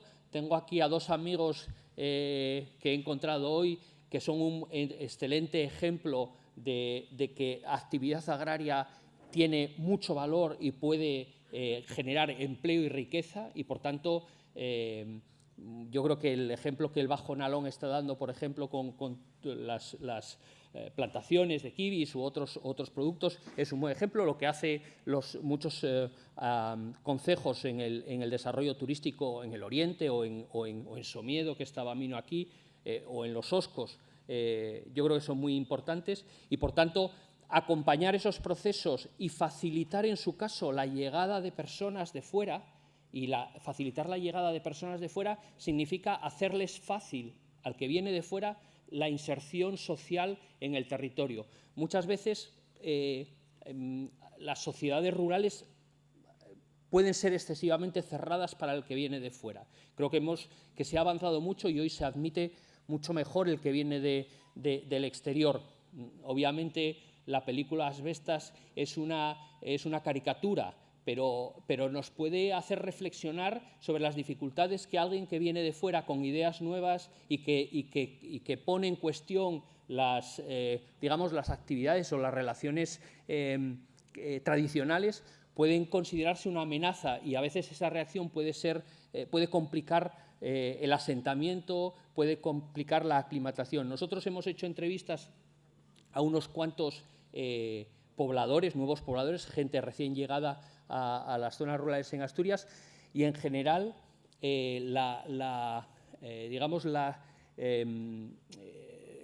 están muy satisfechos con la acogida, están muy satisfechos con los servicios, valoran muy positivamente su implantación, su aclimatación en Asturias, pero también ponen en cuestión o señalan algunas dificultades, por ejemplo, en determinados servicios, en el acceso a la vivienda, en algunos determinados apoyos que podrían ser necesarios. Yo diría que la conclusión, por terminar, es seguir trabajando sobre el territorio, y los grupos de acción local, los líderes, las gerencias líderes están haciendo un trabajo extraordinario de presencia en el territorio. Yo creo que es imprescindible reforzarles.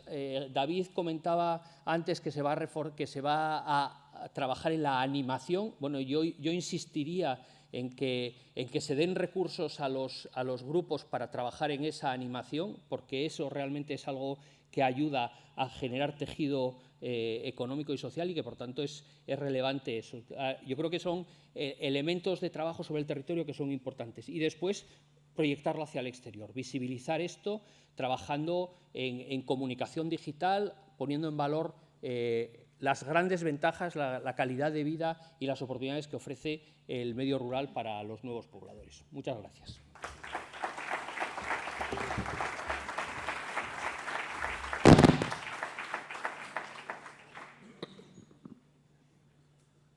Muchas gracias, Fernando. Bueno, vamos a ir ya acabando este bloque, y para ello va a intervenir de nuevo Juan Antonio Lázaro Menéndez, que es el coordinador del proyecto, que nos va a dar unas conclusiones o unas ideas fuerza de todo lo que hemos escuchado. Juan, cuando quieras. A ver, después de tanto conocimiento, tantos datos, tanta información, yo creo que lo que procede es que aterricemos sobre el terreno otra vez, ¿no? Es decir, cómo transformamos todas esas ideas, todas esas propuestas, todas esas informaciones en algo práctico. Pues es muy sencillo. Tendremos que adaptar a lo que es el programa LEADER, ¿no? Y también lo que nos permite hacer el Fondo Europeo Marítimo y Pesquero, ahora FEMPA. Pues no es tarea sencilla, puesto que toda esa información, todo esto que tenemos que encajarlo en unas cajitas muy pequeñas, que es el programa LEADER. Lo que pretendemos hacer es no cometer errores pretéritos, errores que se cometieron en el pasado. En el pasado teníamos unas estrategias, las vivimos en el periodo anterior, en las cuales prometíamos el oro y el moro, y luego llegaba la realidad de lo que son los fondos, la disponibilidad económica y la administración, que nos decía, de todo eso, de la autopista, quédate con la calella, del palacio, quédate con la cabaña y ajústate a lo que la normativa dice. Por eso, en este caso, lo que tratamos de hacer es, con toda esa información, a modo de síntesis, vamos a plantear una serie de escenarios. Primero, cómo tienen que ser las medidas para afrontarlas desde el punto de vista formal, adaptándonos a información, como la que teníamos antes, de los instrumentos financieros inexistentes hasta ahora, a las ayudas tradicionales que teníamos porcentuales y luego también a otro tipo de ayuda con el que empezamos a trabajar y con el cual fuimos ejemplo de buenas prácticas para la Unión Europea, como es el ticket del autónomo rural. La aplicación de ese principio de bajar la burocracia y ser más efectivo en la gestión de los recursos públicos. Empezamos por un genérico, que el genérico es esto. Objetivos generales. Los objetivos generales tienen que ser, en este caso, ambiciosos y no necesariamente cuantificables, porque estamos hablando de objetivos generales. Los tenemos muy claros. Es lo que nos dice el desarrollo rural. Tenemos que apoyar el crecimiento del tejido económico, porque sin actividad económica, sin que el dinero se mueva, para entendernos, no hay vida en las zonas rurales. Pero también una parte muy importante para hacer territorio, para hacer comunidad, es desarrollar el tejido social. Hubo varias intervenciones en las que hacían referencia a ello y, concretamente, una medida que tenemos y que gestionamos desde el LEADER, que es las ayudas para las asociaciones sin ánimo de lucro, creemos que es fundamental. Sin sociedad, un terreno sin un desarrollo social adecuado, entendiéndolo como tal, no es un territorio viable. Y después, evidentemente, el siguiente paradigma, mejorar la calidad de vida de los habitantes. ¿Y cómo mejoramos la calidad de vida de los habitantes? Pues evidentemente haciéndolo un lugar bueno para vivir con oportunidades laborales. Porque todo esto tiene que ver, cuando hablamos de las zonas rurales, de un problema grave que se acentúa en ellas, el problema del reto demográfico. De acuerdo que el problema del reto demográfico es poliédrico, es variado, pero siendo reduccionistas y siendo prácticos, para vivir en una zona rural necesitamos tres cosas. Lo primero, una casa, lo segundo, un trabajo y lo tercero, unos servicios de calidad. Si no tenemos ninguna de esas tres cosas, probablemente nuestros territorios rurales no tengan futuro. Por lo tanto, este es el punto de partida. Formato de las líneas de ayuda. Aquí nos metemos ya en un aspecto un poco más técnico. En aras de una mayor eficiencia en la gestión de las ayudas, abogamos por ajustarnos a la metodología, pero seguir apostando por las ayudas porcentuales, tanto dinero de inversión, tanta puntuación, tanto porcentaje de ayuda. Otra es lo que nosotros definimos ayuda fija por tipología de proyecto, vinculado a costes simplificados. Ejemplo, ticket del autónomo rural, tanto dinero por crear un puesto de trabajo y cumplir una serie de requisitos. Y después, dos ayudas que nosotros consideramos fundamentales y que en la mayoría de los casos pueden y deberían ser complementarias.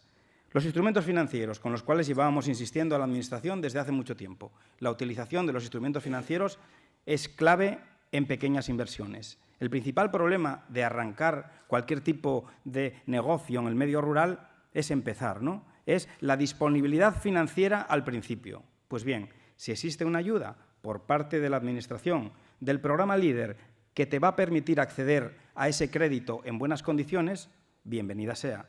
Es lo que tenemos que hacer, ayudar. Y si encima, como se explicaba antes, indirectamente te va a permitir acceder a determinadas inversiones que con el programa LEADER tradicional no tienes, bienes de segunda mano, acceso a la tierra, acceso a la compra de un local, mejor todavía. Y si encima lo podemos acompañar con otra medida que te subvencionan puntos de interés, como los créditos ICO, pues mejor todavía. Sobre todo, ¿por qué? Porque yo creo que el papel de los grupos en este sentido debe y tiene que ser determinante.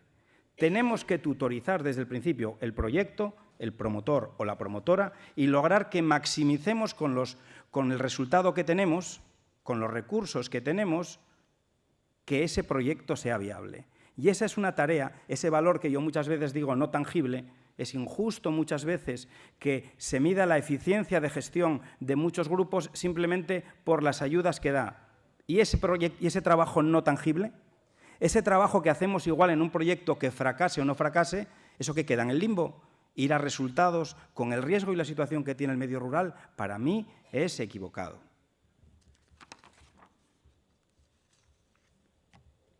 ¿Cómo apostamos por las ayudas? Bien, tenemos por un lado las ayudas productivas y en las ayudas productivas se propone utilizar esas 4 ayudas. Luego explicaremos más en detalle cómo puede haber ejemplos, porque también para que la gente lo entienda, yo siempre tengo una palabra en la boca que es, por ejemplo, como en tal sitio, o sea, porque si en algún sitio andan, nosotros podemos andar, y si en otro sitio corren, nosotros también podremos correr. Seguramente no es lo mismo correr cuesta arriba en una montaña que por el asfalto, pero podemos hacerlo.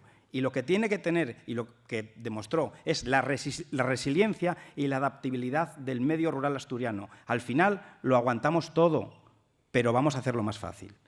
Las ayudas productivas seguimos respetando el formato general que dimos antes, pero como novedad, en las inversiones mal llamadas no productivas, ¿qué más produce que una inversión en cualquier servicio público de un ayuntamiento o una ayuda que le des a una asociación que en la mayoría de las ocasiones está evitando un gasto mayor de los recursos públicos? Si tenemos un club de fútbol, si tenemos un club de remo que va a hacer una especie de escuela deportiva, estamos generando 2 cosas. Primero, desarrollando tejido social y segundo, rentabilizando un recurso que si no, tendría que dar el ayuntamiento y que va a poder dedicar a otra cosa seguramente muy importante, siempre y cuando vemos la situación económica que tienen las administraciones locales.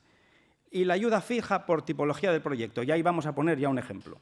Estamos barajando 2 opciones, y esas 2 opciones son lo que llamamos el ticket de activación social o asociativo o el ticket de modernización de asociación. ¿Cómo lo entendemos? El objetivo fundamental es el desarrollo del tejido asociativo. Si tú creas una asociación que desarrolle una serie de actividades y que tenga presencia, te vamos a dar una ayuda a tanto alzado que va a ser fácil de justificar. Y luego, si lo que pretendes y lo que quieres hacer es una modernización integral de tu asociación, me voy a hacer una web, voy a comprarme un ordenador, voy a adecuar mi bajo, pues con una ayuda a tanto alzado estaremos incentivándolo. Es decir, se trata, por un lado, rentabilizar el dinero, orientar la inversión hacia los objetivos de la estrategia y facilitar el procedimiento.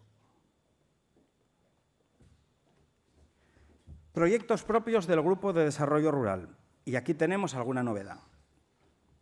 Queremos seguir manteniendo, evidentemente, los proyectos de cooperación transnacional interautonómica, importante el detalle, cooperación transnacional interautonómica, abandonamos el modelo que teníamos hasta ahora, que era intraautonómica, en la propia autonomía, y luego nos aproximamos un poco a la idea que ya esbozó el director general en la presentación del líder. Nosotros los llamamos proyectos de alto interés estratégico o proyectos paraguas. Y vamos a poner un ejemplo. Cada comarca puede diseñar un objetivo ineludible, muy importante para ellos. Por ejemplo, una política que es muy importante y que ya vemos que tiene sus aristas. Yo quiero facilitar la política de vivienda en mi comarca, aunque pueda parecer un objetivo no muy líder, ¿vale?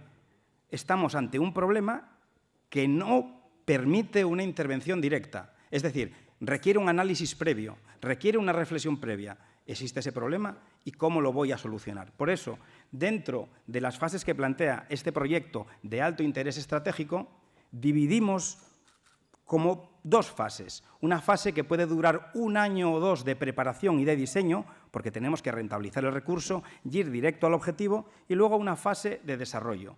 Y esa fase de desarrollo distinguimos también 2 niveles. Un proyecto demostrativo, extrapolable a otros lugares, por ejemplo, la recuperación de una antigua estación o de una antigua escuela rural como vivienda, que ya hay en muchos sitios. Bueno, pues la vamos a hacer, la vamos a modular y la vamos a conceder en los siguientes términos. Y por otro lado, también tenemos ejemplos de que, digamos, pues todos aquellos propietarios que nos faciliten a una bolsa de vivienda estilo a las empresas de vivienda que hay en municipios como Gijón o como en otros sitios, que sea una especie de bolsa que gestione el ayuntamiento, pero te damos una subvención para que la adecúes y para que realices todos los trámites legales. Luego ya nos podemos meter en más problemas, como que te avalen la ayuda y demás, pero es por poner una idea. O también cuando hablemos de la producción agraria, lo cual no es tan difícil. Esos circuitos pequeños o kilómetro cero, todo el mundo habla de ellos, pero no es tan fácil hacerlos. Requiere una reflexión y requiere un estudio que nos privará a lo mejor de dar la inversión desde el minuto cero, pero que sí va a rentabilizar lo que es el recurso. Y aquí tenemos, de todas estas políticas que estamos hablando, todas las medidas que el Plan Estratégico de la PAC nos ofrece. Pues bien, analizados todos los documentos, analizados todos los estudios, analizadas todas las conclusiones de expertos que hay, nosotros concluimos que en este abanico de medidas se podría trabajar desde la perspectiva líder. Y por ir abreviando, de todos los estudios, de todos los análisis que hicimos hasta ahora, hay un avance ya y hay una matriz DAFO única que nos da la perspectiva líder regional y una específica valorada para cada una de las 11 comarcas.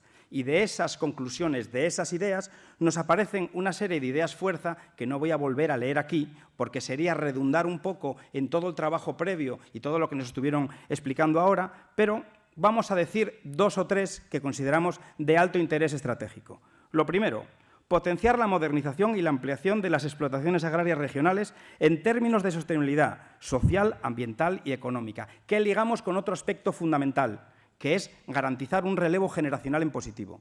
La perspectiva de las explotaciones agrarias tiene que tener también una variable social. En agroalimentación, yo creo que con todo lo que se dijo antes, lo tenemos todo bastante claro, dando mucha importancia al desarrollo de marcas como Alimentos del Paraíso o de otras marcas de calidad internas que probablemente tengamos que desarrollar.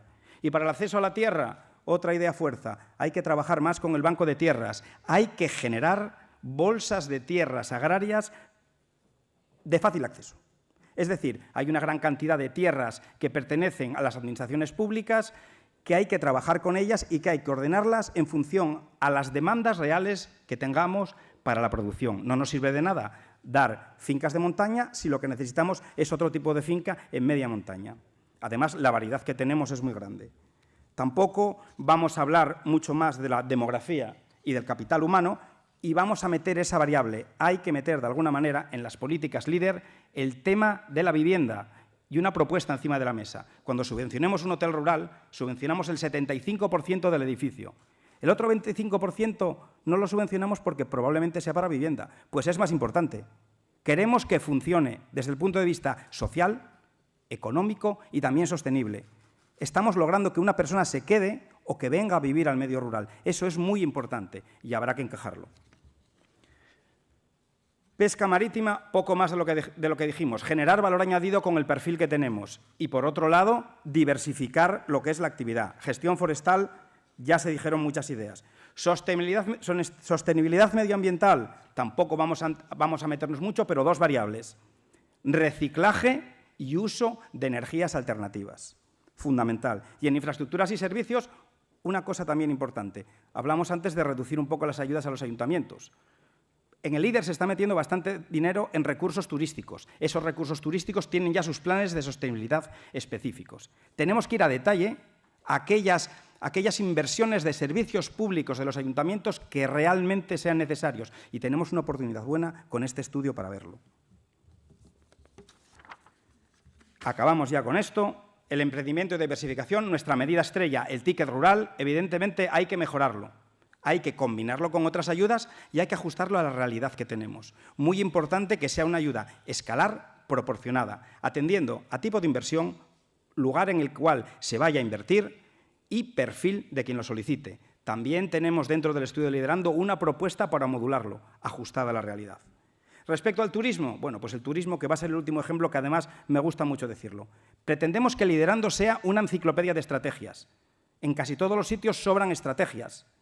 Se hace estrategia para todo. Nosotros tratamos de coordinarlos con todas las que son efectivas y están en el Principado. Ya mantuvimos reuniones con la gente de turismo para la estrategia 2030 y estamos modulando dentro de estas ayudas por objetivos definir un modelo turístico que se adapte a lo que es el futuro de esta región. Un modelo pues, que tiene que tener en cuenta la internacionalización, tiene que tener en cuenta la digitalización y tiene que tener en cuenta la especialización de determinados servicios, sobre todo en el medio rural. Pues bien, probablemente dar una ayuda escalar a tanto fijo, según cumplas esos objetivos, sea razonable, porque la única manera de hacer región real es pensar y no lamentarse. Estoy siempre de acuerdo con lo que dice el consejero, que toda esa melancolía que estamos echando al medio rural hay que convertirla en alegría y creatividad. Y lo dije el otro día y lo repito, a mí me gusta más la perspectiva que tiene Rodrigo Cuevas cuando habla del medio rural que otras que suenan un poco a rancio y hay que ser moderno. Y por último, la digitalización integral. Eso fundamental. Y luego, este es un documento de propuesta que no obliga, simplemente indica, es producto de la reflexión, del trabajo de mucha gente y que es el documento base que debe ser debatido para definir una idea global del líder en la región y 11 microestrategias en cada zona. Poco más que decir. Gracias por su atención.